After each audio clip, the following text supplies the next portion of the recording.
welcome to my channel. Today I am here to discuss not only the newest episode of Dimension 20, but the newest episode of Dimension 20 featuring the Intrepid Heroes. They are in a brand new world in Cloudward Ho, and I am so excited to dive into this episode because it was just such a fun intro. So like I said, this is the first one with the Intrepid Heroes since Fantasy High junior year, which honestly, now that I've had time away from it still, I still feel like it is one of my favorite Dimension 20 seasons ever, and especially one of my favorite with the Intrepid Heroes, those 6 in particular. I feel like whenever I watch a new season, since you're so in it, it's so quick to be like, this is my favorite season, like, I love this season so much, but I feel like now that it's been so long since that season has aired, the amount of, like, bits and quotes and stuff that has just like become a part of my vocabulary from that, and the amount of bits that I still watch videos and clips of to this day and still make me laugh just as hard shows that it is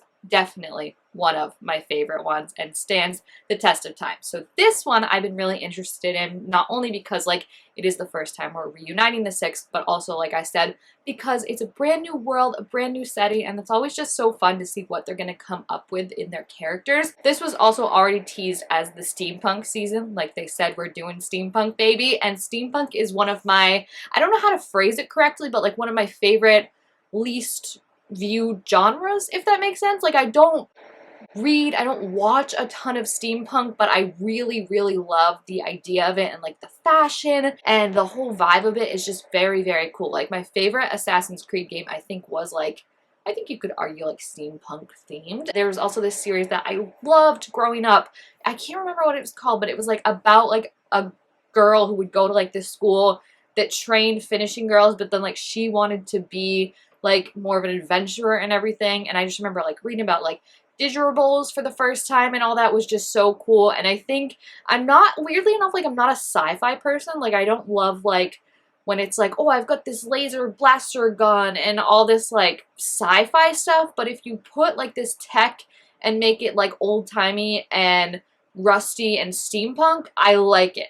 Does that make sense? Like I like the idea of like copper pipes attaching to make this cool gun or something like that. Like I think it's just such a fun, interesting era and genre, and I was really excited to see them tackle it. So the story itself is very cool because again, I feel like it's one that's very interesting, but one that you don't always see a lot, and that we first originally get introduced to this group of heroes when they're at their haven, kind of, you know, like they have already made the name for themselves and everyone is in love with them and knows who they are and what they do. And then we cut to 20 years later, where all these people that we saw in the prime of their days, their adventuring times, are now scattered to the winds and have become kind of namesakes in, you know, people know who they are and people know what they were a part of, but a lot of them are like, I've done my adventure, they've paid the price for it, or either hung up their boots for various reasons, and convincing them to come back for a second adventure isn't going to be the easiest thing to do. So I think the way the characters are set up is really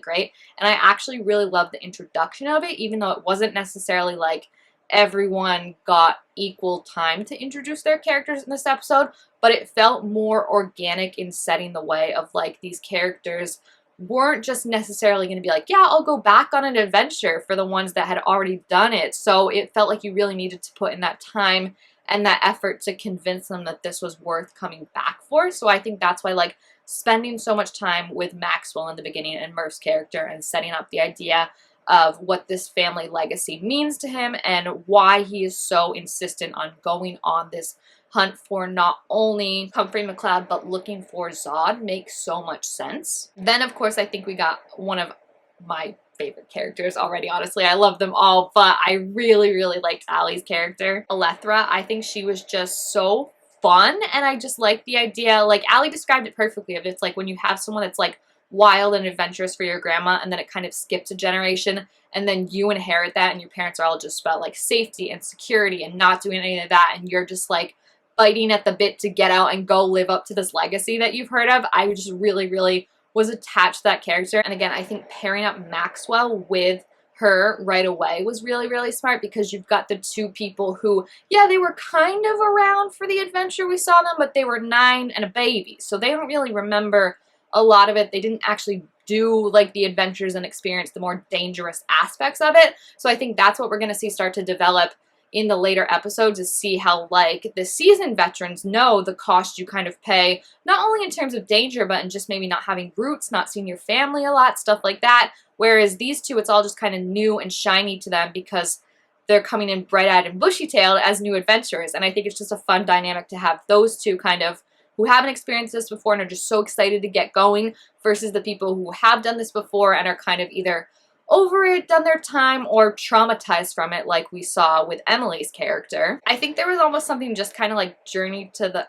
Center of the Earth, like, I don't know, it just felt like getting the band back together was really, really fun, and like trying to convince them each in their own way to come and join this thing, I think was fun because, like I said, a lot of them had good reasons for not wanting to come, and I think that was why, like, taking the time to be like, oh, we find this person first, and then we find this person, and then we find this person, made it a lot more satisfying and realistic than if, like, they had just happened to stumble upon all 4 of the seasoned adventurers still hanging out and still keeping in touch and everything like that. And I feel like they did a really good job of, like, no one was necessarily, like, I think because it's the first episode, it's all still very nice, and we're keeping it level, but I do wonder if there's going to start to be, like, resentments brought out afterwards of just how they did lose touch after a while. Like, we saw it very briefly when Val was saying that Maria didn't attend her wedding, and that kind of seemed like, oh, like, I just wonder if there's more to that there of, like, they're all just so excited to get back to the adventure and get back to how it was. But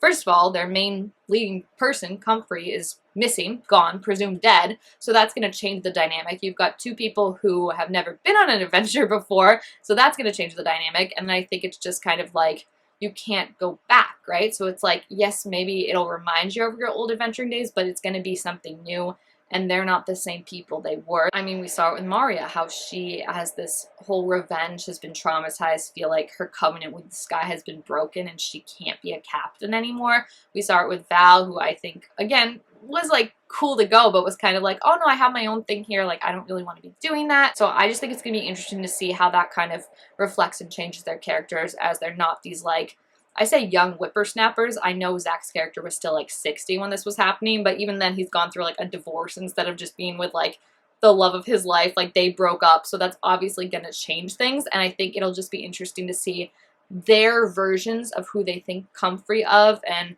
any maybe resentments or stuff they hold on to that, juxtaposed with just Alethria's complete excitement for this, and even Maxwell's just complete excitement for, like, being on an adventure and being a part of these stories that they've grown up reading and hearing about and being so close to, but not actually getting to experience them themselves. So I just think that's going to be a really fun, interesting dynamic to dive into, and I think they already have such a great feel of their characters. I can't pick a favorite yet. Like I said, I really, really love Maria. Her whole scene in the toy shop was just so sad and so depressing. But I feel like it was giving me Yelena vibes from White Widow, and I am on my Yelena kick right now. So I feel like the vibes were pretty fun, and I just feel like Emily always commits 100% to a character, so I really like every bit of, like, this person being like, no, like, I've experienced this horrible thing and I'm not doing it, but then getting the chance to go after the revenge, because obviously, like, that's its own thing of, like, she's haunted by what's happened, but maybe it would be better if she let this thing go, and now instead she's going again to risk her life, and now also, like, her comrades' lives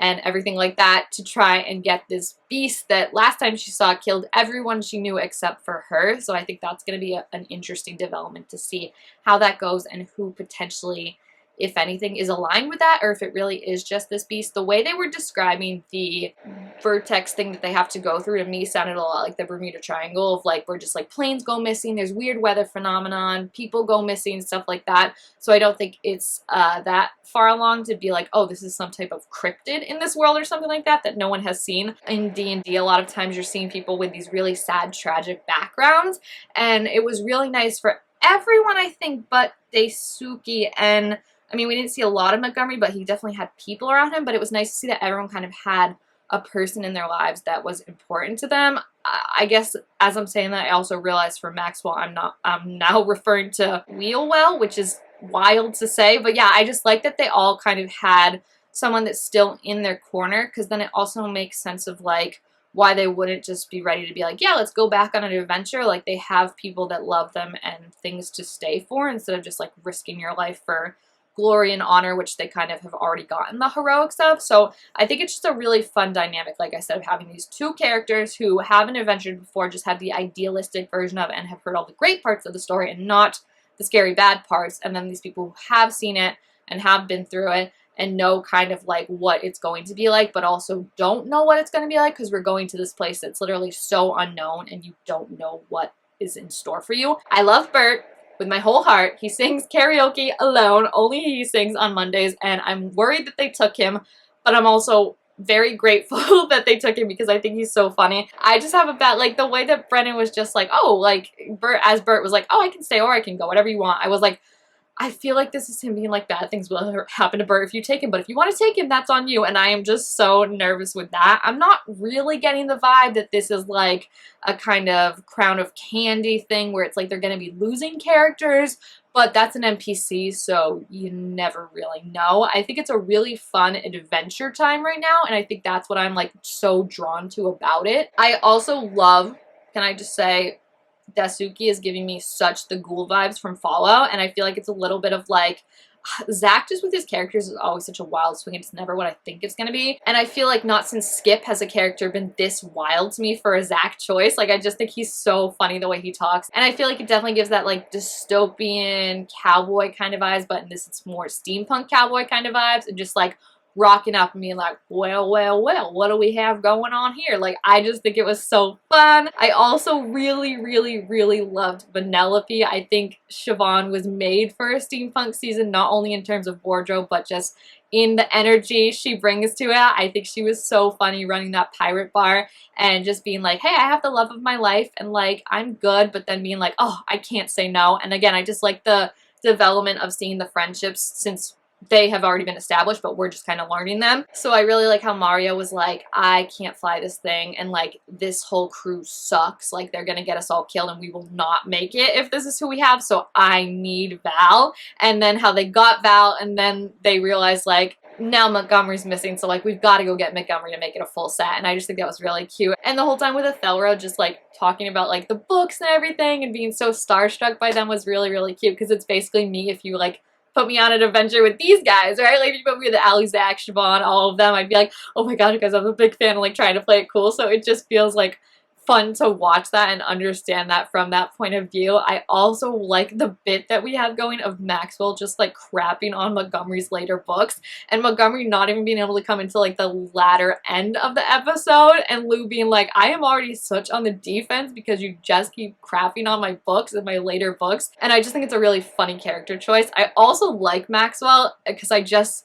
he's very similar to a D&D character I'm playing right now, where it's very like grew up rich, so it's like you kind of don't always know how some things work. Like, I like when they were like, can you go get a champagne? And he's like, I'll just ask someone for a champagne. Like, why would I go and get it myself? And again, I think we're gonna see more of that as the adventure starts to go on, because he really has no tactical skills. He's a brawler, he's a fighter, but he has nothing in terms of like knowing how the ship works, and neither does Alethra. So that's going to be interesting to see developed, and kind of just that muster of like pretending you know what you're doing and being like, I'm pirating this adventure and I'm backing it financially and stuff like that. But we already know that lie is going to be exposed next episode, because this one ended with, his name is just too perfect, so I have to say it. Lord Kensington Cosgrove Murdershire, he is attacking them. So that's how it ended, and we're gonna see them in their first fight, which is gonna be really interesting, because I think this is a group that 4 people who have fought together before and know each other very, very well.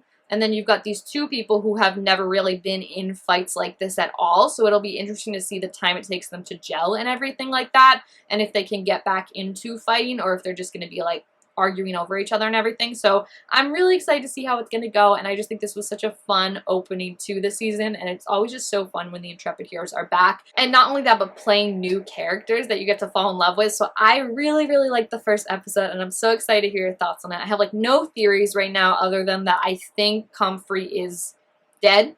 We don't know how long ago that transmission was, but I'm going to say it's at least 8 years old. So like, there is a fact if she was in trouble, she could still be dead, and she is like 80 if she's around. We'll see how that goes. But yeah, I don't know. It kind of sounds depressing to be like she's gonna be dead, but I also could see a world where they don't find her? So I don't know with that. We've got way more to learn, but that's just my one thinking right now. So yeah, let me know what you thought of the episode down in the comments. Also make sure this video a thumbs up if you enjoyed it, and I will see you guys next time. Bye!